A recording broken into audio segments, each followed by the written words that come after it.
में भी और उसी तरह से शिमला जिला में भी, मंडी में भी। तो सारी डिटेल्स हमने कहा कि पता करने के पश्चात हमको आज शाम तक सूचित कर दें और पूरा प्रशासन अलर्ट पे है।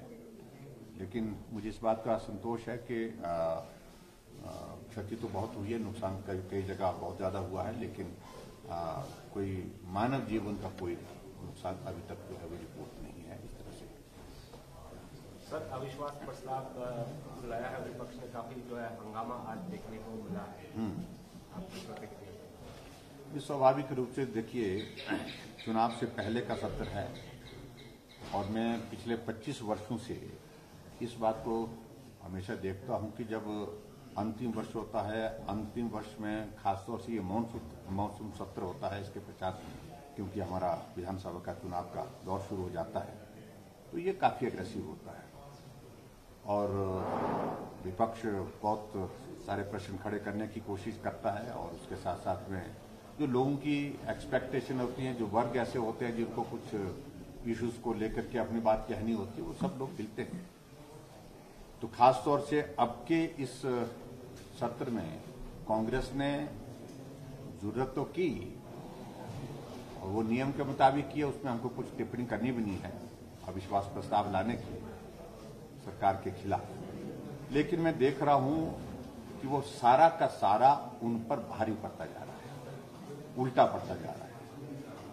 और जिस प्रकार से वो सारे जिन विषयों को लेकर के सड़कों पर हल्ला डालने की कोशिश कर रहे थे, आज विधानसभा के अंदर पूरी तरह से असफल हुए सारी बातों का वहां पर प्रस्तुतिकरण करने प्रयास किया, लेकिन उसका मुंह तोड़ जवाब सरकार की ओर से उनको सभी माननीय सदस्यों ने, माननीय हमारे मंत्रियों ने, विधायकों ने दिया है।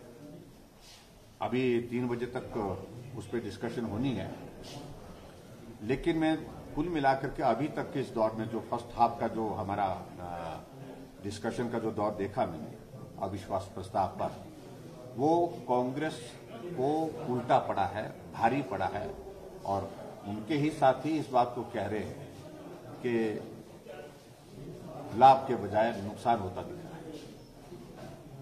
मैं सिर्फ इतना ही कहना चाह रहा हूं, लोकतांत्रिक व्यवस्था है, लोकतांत्रिक व्यवस्था के अनुरूप उनको अपने बात कहने का अधिकार है, वो कहें।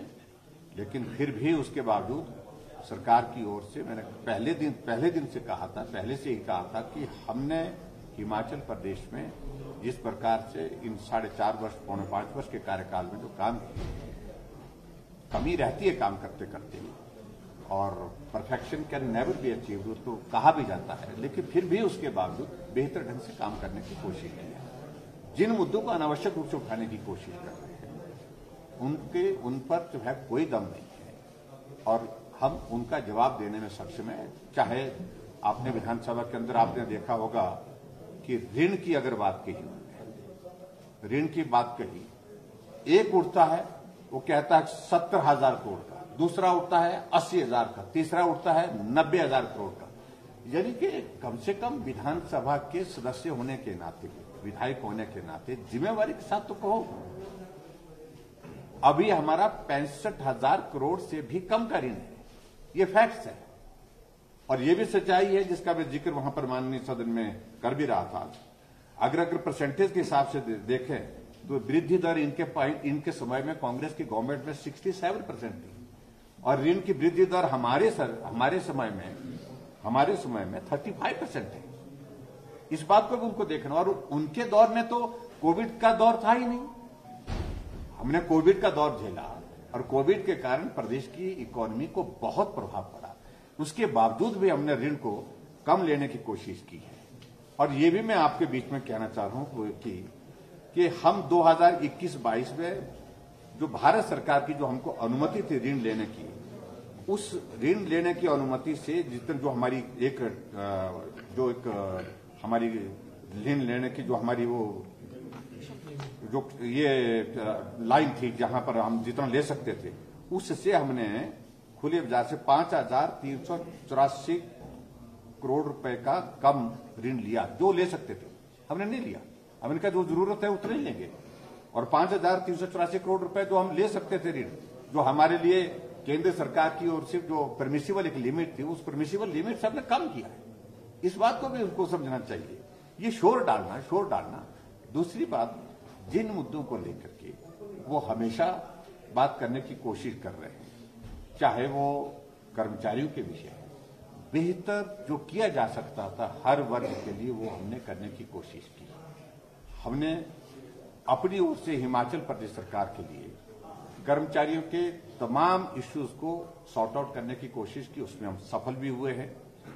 हाँ, ओपीएस एक ऐसा इशू है जिस इशू को लेकर के कर्मचारियों की मांग है, मांग करने का उनका अधिकार भी है। हर व्यक्ति अपने लिए जो है अपने भविष्य की सुरक्षा चाहता है, भविष्य को अच्छा चाहता है, तो इसलिए उनकी मांग जो है उसको उस पर मैं कोई टिप्पणी नहीं कर रहा। लेकिन जो कांग्रेस के लोग उसको उठा रहे हैं, उस पर मुझे जरूर एक बात कहनी है। जब ये ओपीएस लागू हुआ था, सरकार उनकी थी, मुख्यमंत्री उनके थे, आज इस दुनिया में नहीं है वीरभद्र सिंह, उनका हम सम्मान करते हैं, लेकिन उनने ही पूरे देश भर में सबसे पहले कोई प्रदेश लागू करने वाला था एनपीएस को, तो वीरभद्र सिंह जी थे। अपने ही नेता ने उनके स्वीकार किया, लागू किया, और लागू करने के बाद आज हमको 20 वर्षों के बाद उस सारे विषय को लेकर के पूछ रहे हैं। 2012 में फिर कांग्रेस पार्टी की सरकार थी, वही वीरभद्र सिंह जी मुख्यमंत्री थे। अगर आपने ओपीएस लागू करी तो उस वक्त करते। ये सारे प्रश्न आज चुनाव से जोड़ करके करने की मुझे लगता है कि वो उचित नहीं है। कर्मचारियों के इन सारे इश्यू को लेकर के, ओपीएस के इश्यू को लेकर के हम चिंतन कर रहे हैं, हम भी चिंतित हैं, हम सारे चीजों को लेकर के रास्ता तलाशने की कोशिश कर रहे हैं। वे और कुछ निकलता है, हम मदद करने की गुंजाइश जहां से निकलती है करने की कोशिश करेंगे। ये मैं आपके बीच में कहना चाह रहा हूँ। पॉलिटिकली डेवलपमेंट हुआ है बिहार में, एनडीए का डेवलपमेंट है, क्या लगता है हर जगह अकेले चुनाव? देखिए, एक बात आप मान करके चलिए, आने वाले समय में क्या होगा। बिहार में नीतीश कुमार से ज्यादा सीटें भारतीय जनता पार्टी की है, लेकिन उनको सम्मान देते हुए उनको मुख्यमंत्री बनाने की पहल भारतीय जनता पार्टी ने अपने आप ही कहा कि हम इनके ही नेतृत्व में, चुनाव में भी कहा था और चुनाव के बाद भी कहा कि हम इनके ही नेतृत्व में सरकार बनाएंगे, और सरकार बनाई और पूरा सहयोग दिया, पूरी सरकार चलाई। उसमें मैं बहुत ज्यादा कोई टिप्पणी नहीं करना चाहता हूं। वर्तमान परिस्थिति में उनको क्या लगा होगा, सारी चीज को लेकर के वो केंद्र का नेतृत्व वहां अपने आप जो है सारी चीजों का आकलन कर रहा हो। लेकिन मैं इतना जरूर कहना चाह रहा हूं कि आने वाले समय में बिहार में विशुद्ध भारतीय जनता पार्टी की सरकार बनेगी, रास्ता साफ कर दिया गया।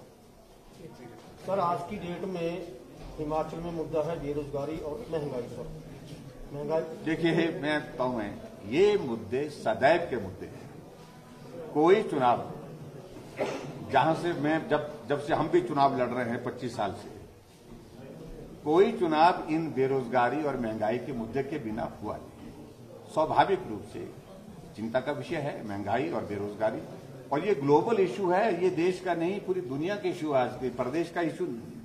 लेकिन खासतौर से जिस प्रकार से एक बात कही जा रही है कि महंगाई बढ़ गई और बेरोजगारी बढ़ गई, क्या अभी हमारे ही सरकार के दौरान बढ़ी है?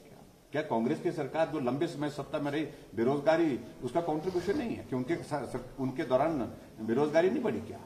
क्या उनके दौरान महंगाई नहीं बढ़ी? ये तमाम इश्यूज को चुनाव के दिनों में उठाया जाता है, जिससे विपक्ष की ओर से कोशिश होती है कि हम किस माध्यम से राजनीतिक मफाद यानी कि लाभ ले सके, उस तरह का प्रयत्न है। लेकिन सारे विषय जिस प्रकार से हमारे सामने है, कोशिश करेंगे इनके समाधान की दृष्टि से जो बेहतर किया जा सकता है। सर, ये भी कहा जा रहा है कि जो सेशन है वो जानबूझ के कम रखा गया उसका सेशन। देखिए, अधिकांश तौर पर मानसून का 5 और 6 दिन का होता है, और ये भी मैं आपके बीच में कहना चाह रहा हूं कि जब 70 ये हमारा 5वीं साल का होता है, ये अंतिम सत्र है, उसके बाद हम चुनाव में जाने वाले हैं, ये कई बार इससे भी छोटा हुआ है, तो ये भी मैं आपके बीच में कहना चाहता हूं। तो इसलिए सत्र का 4 दिन और 5 दिन का बहुत ज्यादा जो एजेंडा है उस पर हम चर्चा कर रहे हैं। Thank you, please, thank you.